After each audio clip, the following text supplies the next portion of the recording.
এই ঘটনাটা আমি বলি, দর্শকরা জিনিসটা জানেন না। সেটা হচ্ছে যে আহ, মামুন আমাদের একটা বড় ভাইয়ের মাধ্যমে মামুন এবং ওই ভদ্রলোকের সাথে আমরা একটা রেস্টুরেন্টে একটুখানি বসি, যেখানে মামুনকে আমি কিছুটা সময়ের জন্য দেখতে পেরেছি।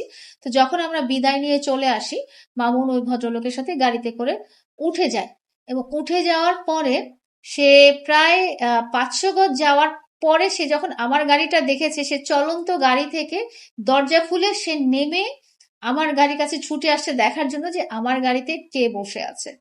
সো মামুনের মনে যদি আমার জন্য এতটুকু ভালোবাসা না থাকতো, ফিলিংস না থাকতো, ও টেনশন করতো না যে আমার গাড়িতে কে বসে আছে।